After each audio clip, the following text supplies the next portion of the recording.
Hello students, स्वागत है आज के क्लास में आप सभी का। इससे पहले के क्लास में हम लोगों ने देखा था इलेक्ट्रिक फील्ड के बारे में। और इलेक्ट्रिक फील्ड के बारे में हम लोग क्या जानते हैं कि अगर किसी जगह स्पेस में एक चार्ज रखा हुआ है, यदि यहाँ पर एक चार्ज क्यू प्लेस किया हुआ है, तो इसके इसके स्पेस यानी कि चारों तरफ एक इलेक्ट्रिक फील्ड हो जाता है। और ये इलेक्ट्रिक फील्ड क्या करता है, किसी दूसरे चार्ज पर अपना फोर्स लगाता है। तो अगर मानकर चलिए यहाँ पे एक कोई चार्ज क्यू है और ये पहले से एक बड़ा चार्ज क्यू रखा हुआ है।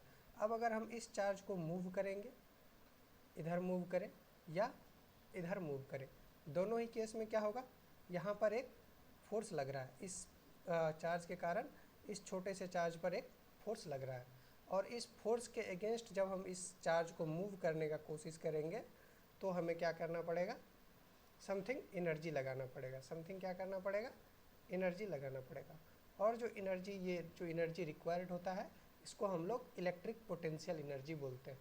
और आज के क्लास में हम लोग इलेक्ट्रिक पोटेंशियल एनर्जी के बारे में ही पढ़ेंगे। तो आइए देखते हैं इलेक्ट्रिक पोटेंशियल एनर्जी।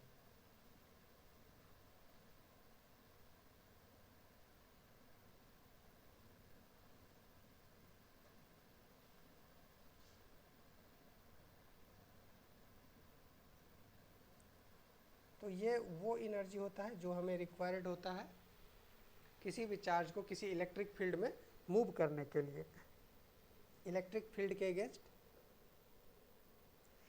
जब चार्ज को हम मूव करने की कोशिश करेंगे, उस समय जो एनर्जी रिक्वायर्ड होगा उसी को हम लोग इलेक्ट्रिक पोटेंशियल एनर्जी बोलते हैं। तो आइए इसका डेफिनेशन लिख लेते हैं। The energy required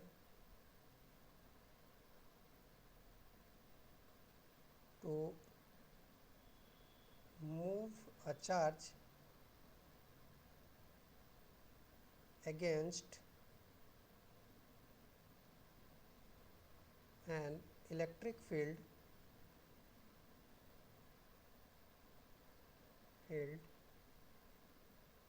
is called electric potential energy।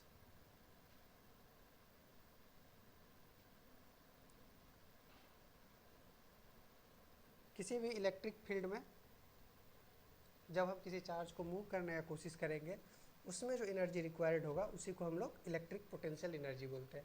अब इलेक्ट्रिक पोटेंशियल एनर्जी का कोई एब्सोल्यूट वैल्यू नहीं होता है।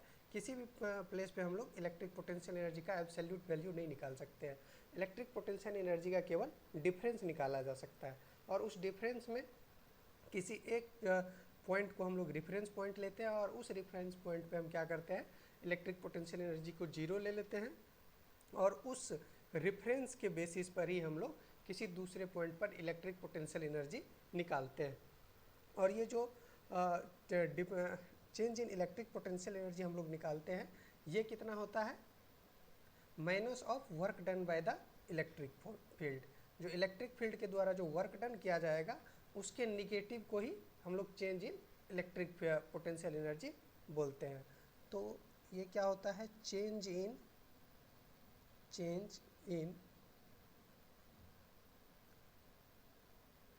Electric potential energy of the system of charges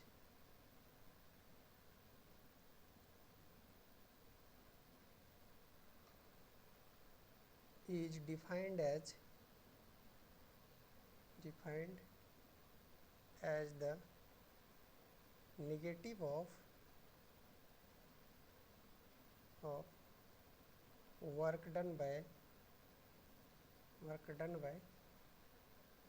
electric forces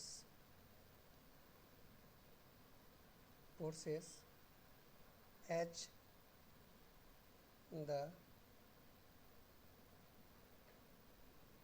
configuration of system changes.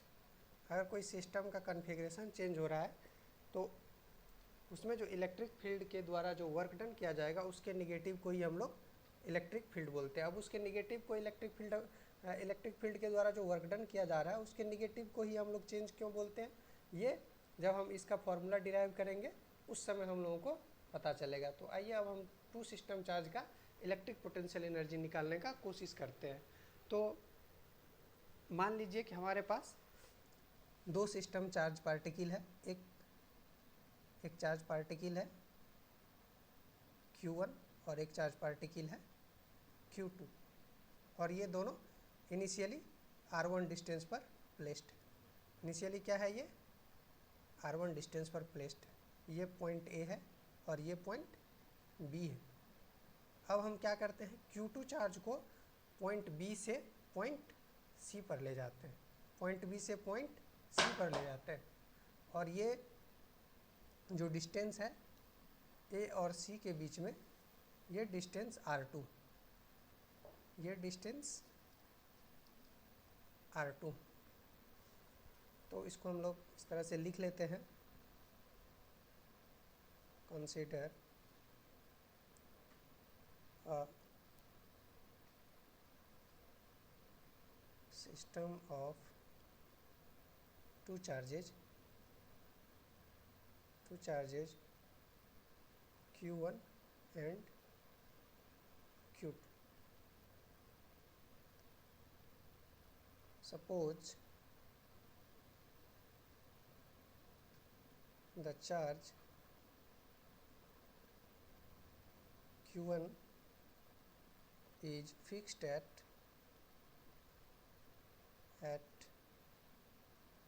a point A, and the charge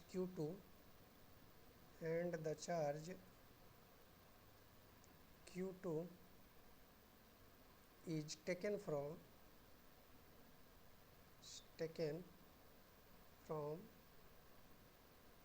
point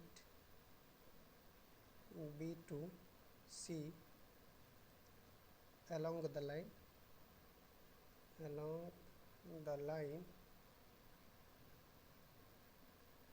A B C। अब हम क्या करते हैं, हमारे पास एक टू चार्ज सिस्टम था, और इसमें चार्ज कौन था, एक Q1 था और एक Q2 था। ये दोनों चार्ज कहाँ था, इनिशियली R1 डिस्टेंस पर था, और इसको हम फाइनली R2 डिस्टेंस पर लेकर चले गए। तो हम चाहते हैं कि ये R2 डिस्टेंस से जब R1 डिस्टेंस से जब इस चार्ज को हम R2 डिस्टेंस पर ले गए तो इसके बीच में पोटेंशियल एनर्जी का क्या चेंज हुआ, ये फार्मूला निकालने का। तो ये जो R1 डिस्टेंस पर मान के चलिए जब हमारा दोनों चार्ज था, तो इस समय जो पोटेंशियल एनर्जी था इसका, उसको हम लोग मान लेते हैं कि ये UR1 था। और जब ये दोनों चार्ज R2 डिस्टेंस पर चला गया तो मान लेते हैं इसका पोटेंशियल एनर्जी UR2 हो गया। तो हम ये UR2 माइनस UR1 निकालने का कोशिश करते हैं। तो ये हम लोग कैसे निकालेंगे, तो जो ऊपर में हम लोग देखे हैं, ऊपर में क्या था कि change in electric potential energy of the system of two charges is change in electric potential energy of the system of charges is defined as the negative of work done, क्या चीज़, negative of work done by the electric forces as the configuration of the system changes। तो जो electric force होगा, electric force जो configuration change हो रहा है, पहले से कन्फिग्रेशन क्या था, पहले ये कन्फिग्रेशन था R1 डिस्टेंस पर था, और फिर कन्फिग्रेशन चेंज होकर के R2 डिस्टेंस पर आ रहा है।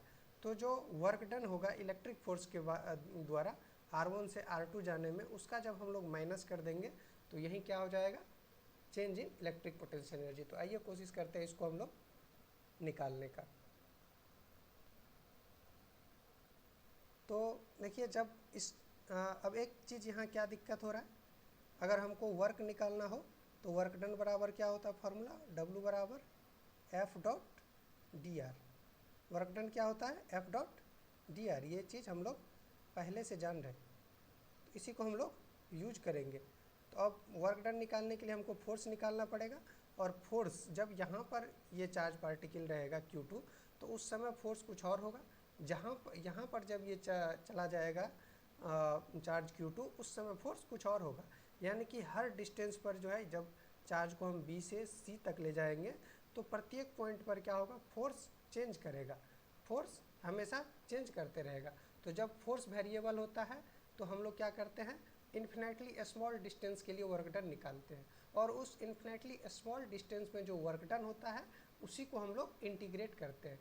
चूँकि अब यहाँ से वहाँ तक जब हम टोटल वर्क डन एक साथ निकालने की कोशिश करेंगे तो हमारा फोर्स कांस्टेंट नहीं है, और जब फोर्स कांस्टेंट नहीं है तो फिर हम इस वर्क डन को नहीं निकाल सकते हैं। तो हमें एक छोटे से डिस्टेंस के लिए फोर्स को कांस्टेंट मानना पड़ेगा। तो अब मान के चलिए कि जब हम B से C पर इस चार्ज Q2 को लेके जा रहे हैं तो एक ऐसा समय आता है जब हमारा चार्ज यहाँ से R डिस्टेंस पर रहता है।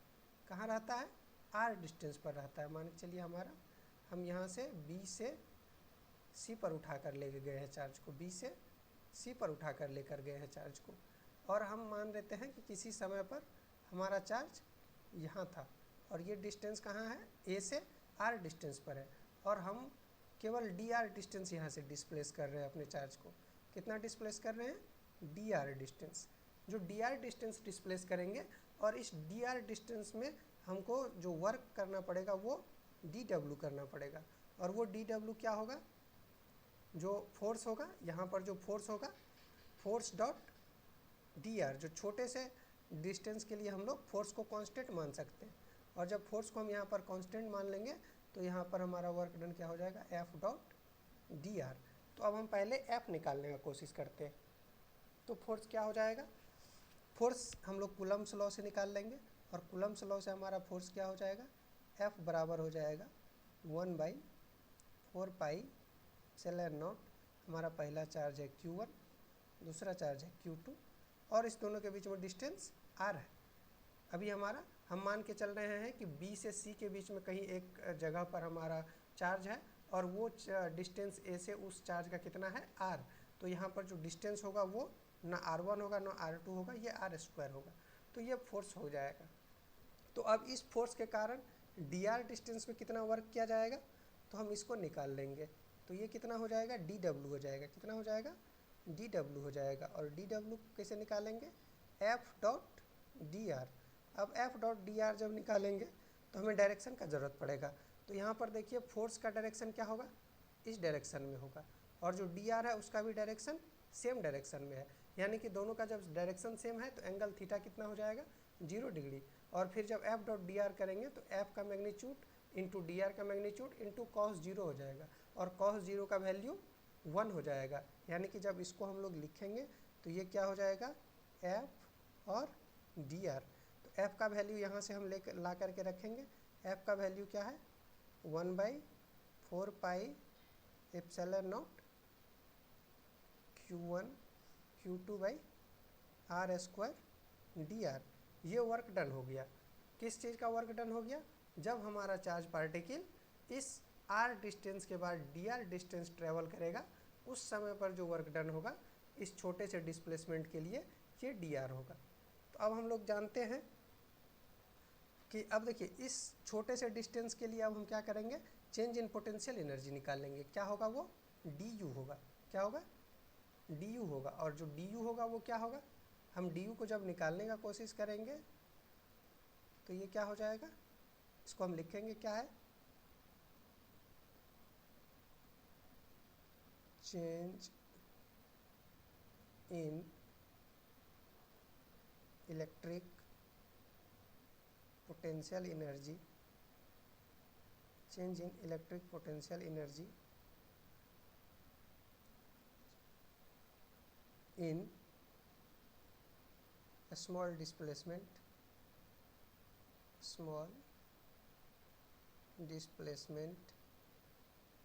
dr। जो ये छोटा सा डिस्प्लेसमेंट dr था, इसमें जो पोटेंशियल एनर्जी चेंज होगा वो क्या होगा, du होगा। और ये du क्या होगा, निगेटिव ऑफ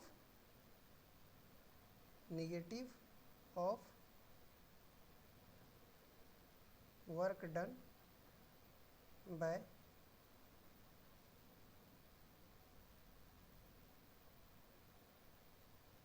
इलेक्ट्रिक फोर्स।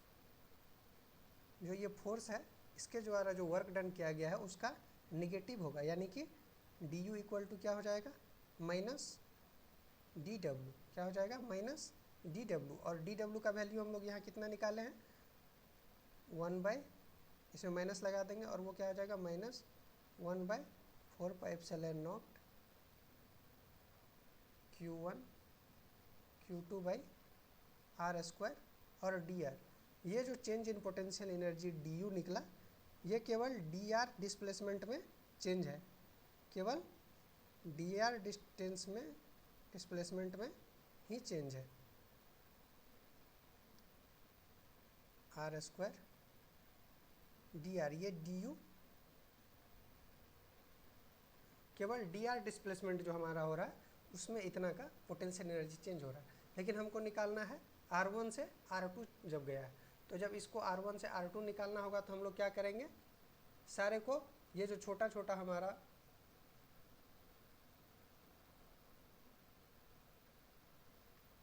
देखिए, एक बार इस फिगर को जल्दी से फिर से बना लेते हैं। Q1 था, यहाँ पर Q2 था, इनिशियल डिस्टेंस R1 था, और इसको A पॉइंट था, ये B पॉइंट था, यहाँ से हम लोग C पॉइंट तक ले गए थे, और ये A और C के बीच में जो डिस्टेंस था वो क्या था, R2 था। और R डिस्टेंस पर यहाँ पर हम लोग स्मॉल डिस्प्लेसमेंट dr के लिए चेंज इन पोटेंशियल एनर्जी निकाले थे, और वो क्या निकाले थे, D U equal to -1/4πε0 Q1 Q2/r² into D R. अब हमको पोटेंशियल एनर्जी निकालना है R1 से R2 जो चेंज हुआ है वो उसमें निकालना है। तो उसमें निकालने के लिए हम क्या करेंगे, इसको इंटीग्रेट कर देंगे। तो इंटीग्रेट कर देंगे तो हम इसको, जब u निकालना है, हमको पोटेंशियल एनर्जी निकालना है, तो डी यू को हमको इंटीग्रेट करना होगा। और इंटीग्रेशन जो हमारा इनिशियल पोजीशन है वो क्या है, R1, और जो फाइनल पोजीशन है वो R2। इतनी दूर में हमको इसको इंटीग्रेट करना है। अब दोनों तरफ इंटीग्रेट कर देंगे तो ये क्या हो जाएगा, -1/4πε0 Q1 Q2/r² dr। अब डी यू का इंटीग्रेशन क्या हो जाएगा, u हो जाएगा, और इसका R1 से R2 इंटीग्रेट करेंगे, और ये क्या हो जाएगा, जो भी कांस्टेंट है उसको बाहर कर लेते हैं, जो कांस्टेंट है उसको बाहर कर लेते हैं, तो वो क्या हो जाएगा, -Q1 Q2/4πε0। और अब ये जो अंदर बचा वो r² बचा, तो r² नीचे है, ऊपर आएगा तो पावर क्या हो जाएगा, -2, r की पावर -2 dr हो जाएगा। और इंटीग्रेशन कहाँ से कहाँ होगा, इसका भी इंटीग्रेशन R1 से R2 तक होगा। कहाँ से कहाँ होगा, R1 से R2 तक इंटीग्रेट करेंगे। अब हम लोगों को x⁴n का इंटीग्रेशन करना होगा, तो कैसे लिखेंगे, अगर x⁴n का इंटीग्रेशन करना होता है तो हम लोग इसको लिखते हैं x⁴n+1 डिवाइडेड बाई n+1। तो यहाँ पर n की जगह क्या है, -2, तो -2 + 1 क्या हो जाएगा, ऊपर में -1 और फिर -2 + 1 नीचे भी -1। आइए इसको हम लोग डिटेल में कर लेते हैं। अब ये u को जब हम पहले वैल्यू रखेंगे तो क्या हो जाएगा, u R2 - u R1 equal to क्या हो जाएगा, -Q1 Q2/4πε0। और जो इसका इंटीग्रेशन क्या हो जाएगा, r के पावर -2 + 1 डिवाइडेड बाई -2 + 1। वैल्यू इसमें कहाँ से कहाँ पुट करेंगे, R1 से R2 के बीच वैल्यू पुट करेंगे। इसको जब आगे लिखेंगे तो ये क्या हो जाएगा, -Q1 Q2/4πε0, और ये हो जाएगा r के पावर -1, यानी कि उसको लिख देंगे 1/r, और -2 + 1 क्या हो जाएगा, -1, ये एक माइनस आ जाएगा, और इसको लिखेंगे R1 से R2। अब ये माइनस और ये माइनस प्लस हो जाएगा, और इसके बाद जब ये R2 डालेंगे यहाँ पर,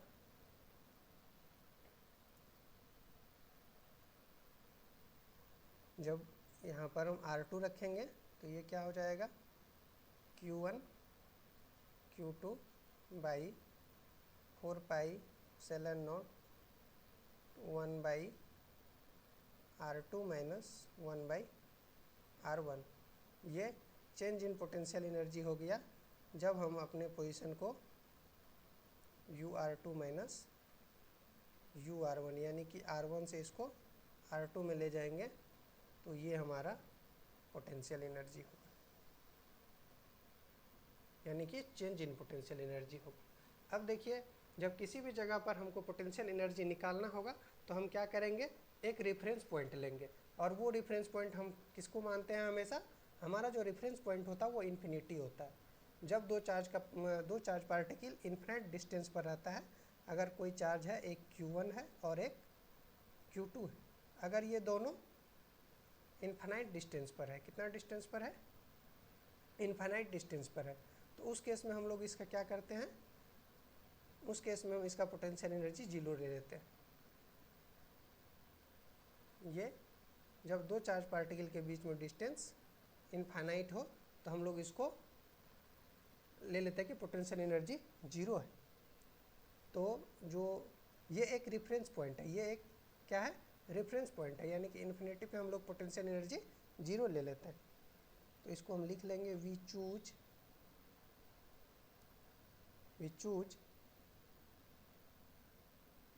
the potential energy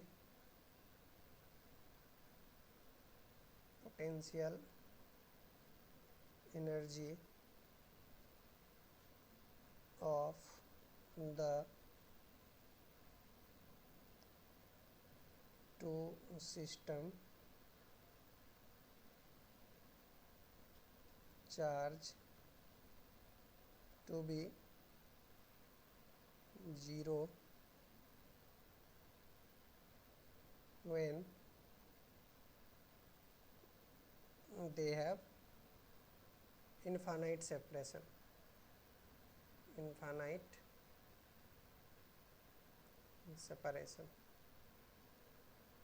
तो जब दो कोई चार्ज पार्टिकल इन्फिनिट सेपरेशन पे रहेगा तो हम लोग क्या मान लेंगे कि उसका जो पोटेंशियल एनर्जी है, और उसको हम लोग कैसे लिखेंगे, U इन्फिनिटी, वो कितना है, 0। और इस केस में मान लेते हैं कि मान चलिए पहले से चार्ज कितना था, इन्फिनिट डिस्टेंस पर था, और उसको हम लोग बाद में R डिस्टेंस पर लेकर आ गए। कितने डिस्टेंस पर आके लेकर आ गए, R डिस्टेंस पर। ये Q2 है, पहले इन्फिनिट डिस्टेंस पे था और फिर हम इसको R डिस्टेंस पर लेकर आ गए। तो R डिस्टेंस पर जब लेकर आ गए तो हम R डिस्टेंस पर अब पोटेंशियल एनर्जी निकालने का कोशिश कर रहे हैं। तो पहले हमारा जो ये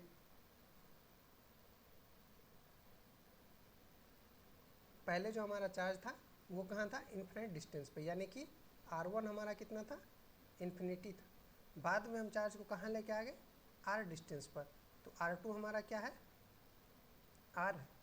और इस दोनों वैल्यू को जब हम ऊपर वाले इक्वेशन में पुट करेंगे तो हमारा ये क्या हो जाएगा, U, R2 के जगह हम क्या पुट करेंगे, R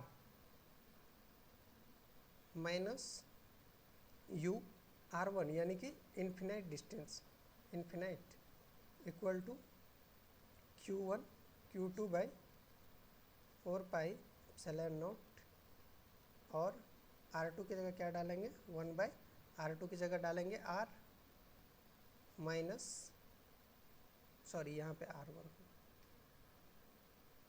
यहाँ पे ये R1, और R1 की जगह क्या डाल देंगे, 1 बाई इन्फिनिटी। अब 1 को इन्फिनिटी से डिवाइड करेंगे तो ये क्या हो जाएगा, 0 हो जाएगा, और यहाँ से U इन्फिनिटी हम लोग 0 मान लिए। तो इस तरह से हमारा जो पोटेंशियल एनर्जी होगा जब दो चार्ज पार्टिकल R सेपरेशन पे हो तो हमारा पोटेंशियल एनर्जी क्या हो जाएगा, Q1 Q2 by 4 pi epsilon nought, और ये R। तो जब दो कोई चार्ज पार्टिकल को हम लोग R डिस्टेंस पर रखते हैं तो उसका पोटेंशियल एनर्जी क्या होता है, Q1 Q2 by 4 pi epsilon not R। तो यही आज के का डेरिवेशन था, और हम लोग जब दो चार्ज पार्टिकल R डिस्टेंस पर रहेगा तो उसका जो पोटेंशियल एनर्जी होगा क्या होगा, Q1 Q2 by 4 pi epsilon not R। तो यही था। और अब इससे पहले, क्लास ख़त्म करने से पहले एक सवाल हम देना चाहते हैं, तो क्वेश्चन लिख लीजिए, आसान सा क्वेश्चन है, अगर बनता है तो कमेंट में आंसर करिएगा, नहीं तो नेक्स्ट क्वेश्चन में हम इसको सॉल्व करेंगे। क्वेश्चन है, क्वेश्चन लिख लिया जाए। क्वेश्चन है, three particles free particles each having a charge of 10 microcoulomb, each having a charge of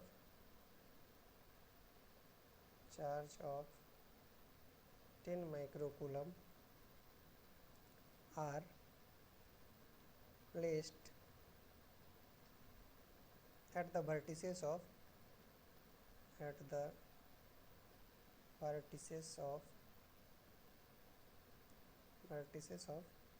an equilateral triangle,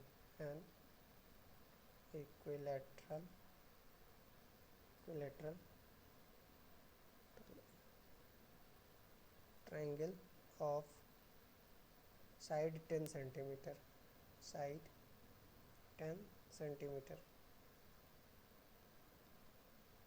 Find the electric potential energy of the system.